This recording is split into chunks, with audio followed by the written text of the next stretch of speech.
Hi, it's Steve. Today we'd like to show you how to change a pump seal on your dishwasher. It's a really easy repair. Let me show you how we do it. Now to do this repair, we're going to need to remove the bottom rack and all of the items that are in it and set those aside. We'll need to disassemble the pump so that we can get at that gasket. We'll just set that whole rack aside. And now we'll start to disassemble that pump. Now with the rack out of the way, next we'll remove that lower spray arm. So you can loosen that retaining nut in the center.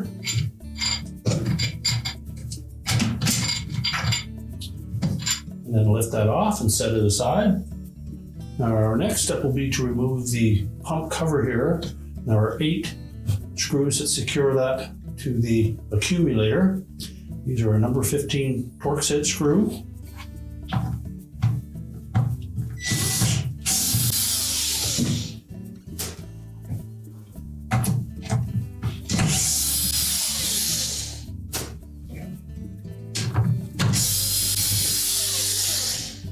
Now with the screws removed, next one, just lift up on that, and while securing that supply tube at the back, just pull that out of the opening.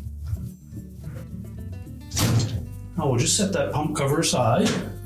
Now next we need to remove the impeller, and it's secured to the pump motor shaft with a 1/4-inch hex head screw. We suggest that you put a little bit of penetrating fluid around that screw and let it soak for a while. Typically that screw is into that motor shaft quite tight and we don't want to snap that off. So put some type of a penetrating lubricant in that area and just let it sit for a while, and then we'll attempt to remove that. Now when we go to remove that screw, we're going to need to hold that impeller from turning. It does have a hex head hub in the center of that. It's actually a 1-inch hex head, so we need to use a 1-inch socket or an adjustable wrench to hold that impeller from turning while we remove the screw. We typically would use a 6-sided socket. Set that right over the hub of that impeller, and then with a 1/4-inch socket on a 1/4-inch drive ratchet, we'll loosen that screw. Once it starts to turn freely, we can remove the socket, and you should be able to hold that impeller by hand.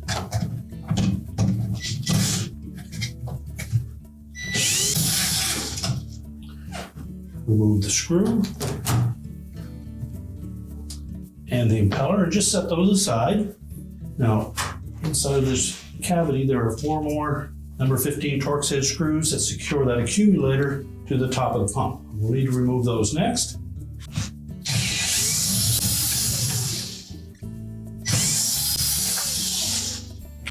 Now next we can pull that supply tube aside. If you just pull down on it gently, it will disengage it from a little hook on the back of the tub. And that will allow you to tilt it out of the way. Scratch that accumulator, and we'll lift that right out of the pump. Now with the accumulator removed, we're just going to flip this upside down. And next we need to remove 1 more number 15 Torx head screw.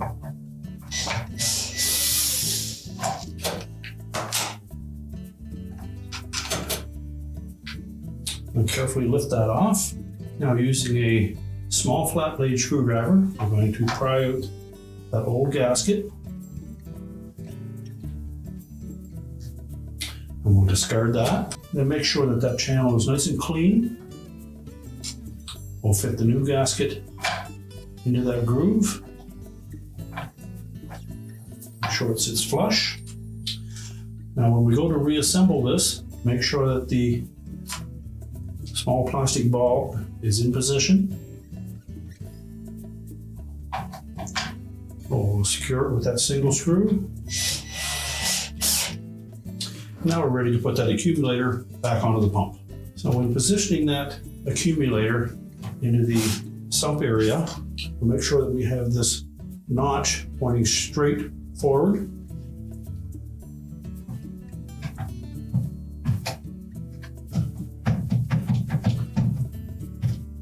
That should help line up the 4 screw holes. We'll start by dropping those screws into place. Now we won't tighten these up too much at first. Just want to make sure that we get it properly centered.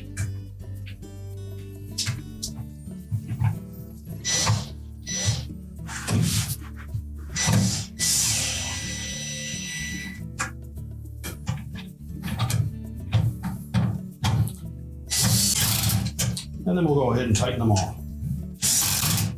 Next, we'll check that impeller, make sure there's no damage to it.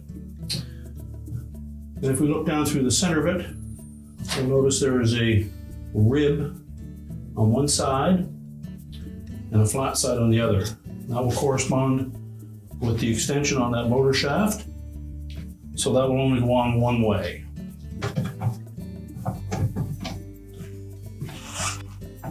We'll secure it with the 1/4" screw down the center.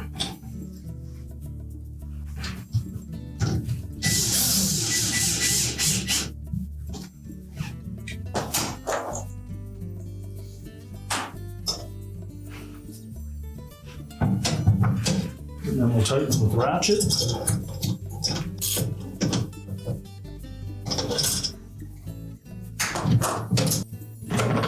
Well, next we'll put that pump cover back on. Before we do so, we'll just moisten this O-ring where it goes into the feed tube at the back. Make sure that we line up that supply tube with the notch in the center on the back wall.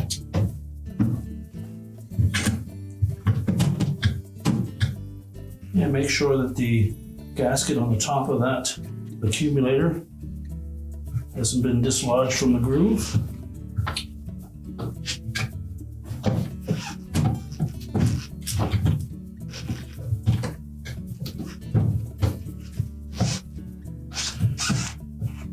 Set that securely on top, and then we'll reinstall the mounting screws. We'll now reinstall the lower spray arm. Make sure the bearing is intact, as well as the upper bearing.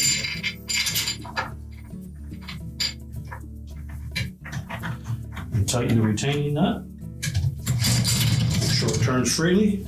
And now we're ready to put the rack back in. Just place the rack on the door, slide it back into place. Close the dishwasher up, and your repair is complete.